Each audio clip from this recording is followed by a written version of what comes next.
So we're gonna use this piece of text as we talk about the literacy skills. And up on the screen now, you can see standards 1 through 3.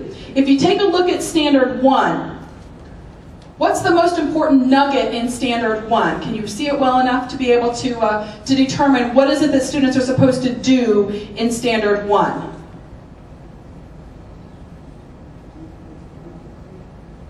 They're supposed to draw conclusions, they're looking for details, and the way that you're absolutely right, and if you said that they're supposed to make inferences, you'd also be right. And so I call that one the inferences standard. So today we're going to talk about making inferences. Take a look at the second standard. What's the most important part of standard 2? Good, I'm hearing it, that's good. I'm hearing central ideas and themes. So for 2, we're going to determine central ideas and themes. That's the second one we're going to talk about today. And the third one is I kind of give you, we're going to analyze ideas by making connections. The words aren't actually in there, but we're going to talk about making connections. So we've got 3 standards we're going to focus on today: inference, main idea, and making some connections through analysis. So all of those standards that are up there are inside the front cover of the blue handout, just so you know where to find them. They're all inside that front cover. I just copied and pasted from that. The rest of the time we're mostly going to be in the white handout that says Literacy Standards and Healthful Living on the cover. So this first standard has 3 parts to it, where we're going to read to determine what the text says explicitly, meaning you got to be able to read what's actually on the page. Then you got to be able to draw inferences, that's the second part. And then you have to be able to cite that textual evidence. In the new standards for all content areas, that piece about evidence is hugely important in terms of asking students, you know, is it, I'm going to struggle to come up with a good physical education example. But when you ask a student a question and they answer the question, it's really important to back that up with, how do you know that? Why do you think that? What's your evidence for that? So are you going to be more accurate if you shoot a free throw this way or this way, and you give them 2 options and they say, well, way number A, then they should be able to explain why they think A is the better choice. Okay? So when we talk about inference, we're talking about a 3-step process. When students infer, they're taking what they know already, adding to it what you've asked them to learn in order to make that inference. Other words that you can use for inference are things like guess, or predict, or draw conclusion. So you can use those words in your instruction to your students. What do you think is going to happen if I shoot the ball this way? What do you think is going to happen if I kick the ball with the curve of my foot instead of with the toe or with the heel? Those kind of questions you can ask your students, and when you get responses back, then you're going to ask them that all-important why question to follow that up. So I want you to take a look at this 2-sentence story. Read it to yourselves.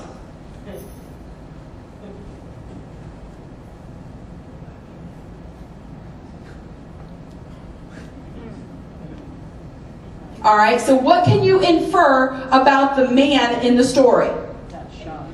Aha, he got shot. What's your evidence? Because he had a gun about him.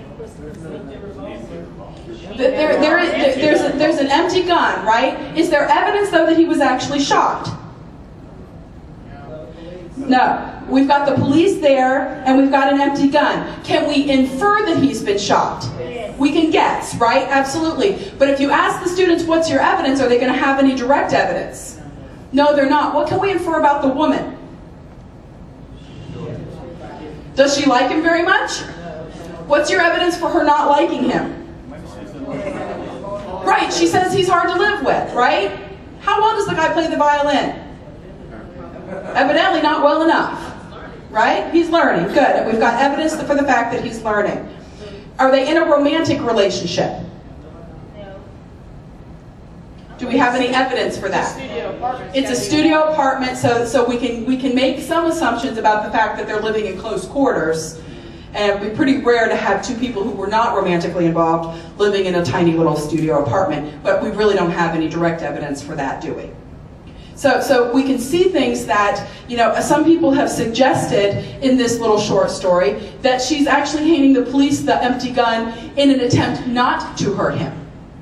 And that she's trying to get out of a situation. Okay, so there are lots of different possible conclusions that you can draw from a short story. Yeah? Now, this is my conclusion. Sure. Because the policeman's involved, I think she shot and killed him, and that's why the gun's in. She put all 6 in it. All right, maybe she did. Maybe she's a bad shot, and she missed 6 times, and the whole entire studio apartment's blown up. Maybe she shot the violin. All right? So there are lots of possibilities with even a short little story like this. Good. So the next thing we want to do is take a look at some graphic organizers. So in your white handout that has the Healthful Living and literacy standards on the cover, we're going to take a look at a couple of those graphic organizers. The first one in there is called a KLI. And it literally walks students through the process of inferring. They record before you do the teaching what they know about a particular topic or what they think they know about a particular topic. Then they record what they learn in terms of taking notes while you're providing instruction. And then you ask them to make inferences when they're done. So that one kind of walks them through the literal process of inferencing. The next one, got to get my handout going here. The next one is called Predict and Infer. This would be really good. You could use this one definitely with the text we just read and have students record at the end of each one of those, the students, so at the end of Jill's section, they could record some events and guess about what they think is going to happen next kind of idea. You can also use this one very easily for videos. So in terms of recording what has happened in the video, predicting what they think is going to happen next, and then citing evidence as they're watching the video, and then you stop the video for them to record what actually happened. It works really well for that. For a current event, it might not work as well as the KLI because it's for something that kind of has a little bit of length to it. So something that has a little bit more substance. So those are a couple of inference graphic organizers. I'm going to send this PowerPoint to Nancy, and Nancy will be able to send it to you because you'd be willing to do that, so that you would have access to all of these graphic organizers up on the screen, which are all hyperlinked into Learning Village. So as long as you have a computer logon, you can get to electronic versions of all of the graphic organizers that are up there. So for inference, we actually have a total of 6. I just copied 2 of them for you. So if you wanted to do inference and you wanted to see if there was a graphic organizer that matched a different piece of text, you can go in and do that. You'll have access to all of these. The next skill we want to talk about is main idea and summarizing. When we talk about this one, we have 3 verbs, 3 parts. We're going to determine the central idea and theme. Then we're going to analyze the development. And then we're going to summarize those important details. So when you analyze the development of main idea, what are you asking students to do?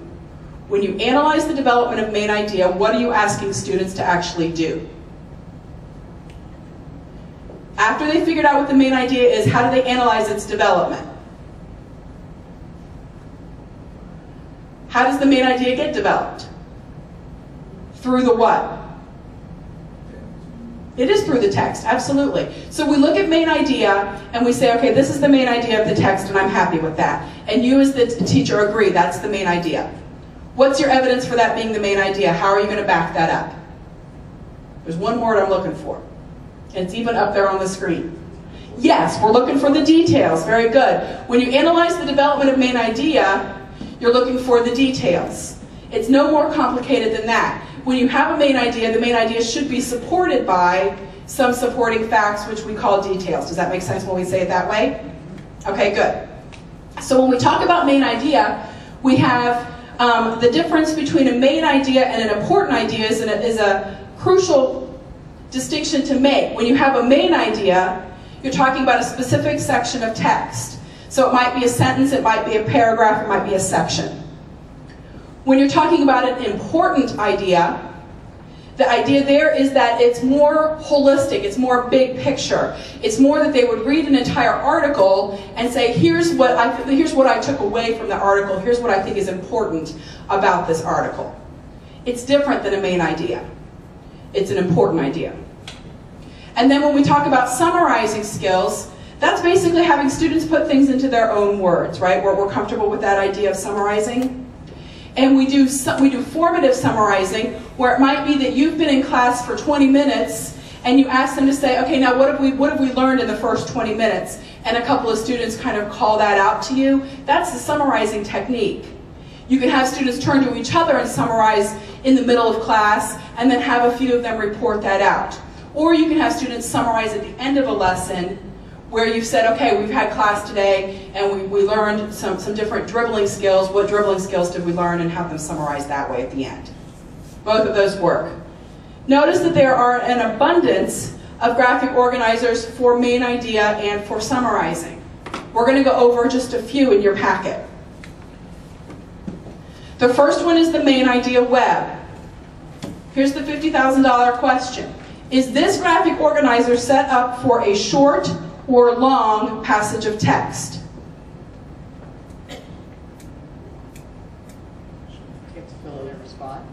Technically, I guess it could be both, but it is set up more for short. And I'm hearing a couple people mutter short, so I'm going to go ahead and accept the mutterings as answers. And the idea here is that there's only one main idea. And when there's only one main idea, then that's really set up for a shorter passage of text, maybe a paragraph length, as opposed to something that's a little bit longer. And then you would have the details. You could set this one up differently and have, say, the title of the article in the center circle, main ideas around the first level, and then have the details kind of come off that second level. So you could really play with this one to make it meet your particular needs. We have a teacher who uses this one for dribbling specifically, and they put dribbling in the center for their students, and then all of the different components of dribbling go in as the details around the outside. So that can work really well for a particular skill that you're teaching. The one behind that is called Finding Main Ideas. Is this set up for a shorter or a longer piece of text? Longer, good. And how do you know? Because you've got lots of main ideas. Good. So this time we've got lots of main ideas, and the students can record the page and the paragraph where they find that main idea, and then they can do a summary at the bottom in their own words. So this one's nice and clean for a little bit longer piece of a little bit longer article. Good. The next one is a section summary. Quite often in articles, the article is already divided up into sections with topics and subtopics. So the students could theoretically use this one for a longer piece of text. In addition to that, say you're doing under the influence with your students, you could use the section summaries as chapter summaries. So when the kids get to the end of a chapter, they can do a summary, and then by the time they're done with the whole book, they've got a summary of the whole book that they can use to review if you were going to do an assessment. So lots of ways that you can use that one. The one behind it is called summarizing. And for summarizing, we have those important ideas. So now we're talking more holistically. We're talking about things in a more general sense. What were the 3 things that stuck out for you in this particular article? That kind of idea. What stuck out for you in this chapter of the book? Questions about main idea? Okay, good. Next up, we have making connections. When we talk about making connections, we're talking about how things interact and why they interact. When we teach this in language arts, we teach it through 3 different ways. The first way is that we talk about connecting text to self. And that means that you're going to connect whatever you're reading to your own life. So that's pretty simple, text to self. The next one is text to text. So it might be that today you're reading an article about alcohol abuse, tomorrow you're reading an article about marijuana abuse, and you want the students to make some connections between the 2 articles. Or it might be that you have your students read about Jill, and then your students read about Bobby, and then the idea would be, you know, what's the distinction, or what kind of connections can you draw between those 2 people? So lots of different ways that you can connect text to text. The next one is text to world. And the idea here is, can you take what you're reading in this particular article and connect it to bigger issues? So you might be reading an article about suicide prevention, and the kids might connect it to like Jovan Belcher or something like that, that is in the current events and dealing with something that they know. Does that make sense? Okay, good. So we've got some graphic organizers for making connections. The first one is literally called Making Connections, and it has an arrow on here for text to self, text to text, and text to world. It breaks it down exactly the way I just described it. The students would make their connections and then explain what they mean and how they actually connect to themselves. Pretty straightforward. And then the last one is called Text Connections. This one's specifically from text, so they would write a quote down and then write down how they connect to the quote. How does their thinking connect to what they've read? All right, we're almost done. Can you take 3 more minutes? All right, so in review, what is the focus of Standard 1? What's the first standard that we worked on today? Starts with an I. Inference, good. So we worked on inference first. What's the focus of Standard 2? Good, main idea and details and summarizing both. It's kind of a dual standard. It's got a little bit more going on. And then that Standard 3 was, right, making connections. Very good. And that's what I have for you today.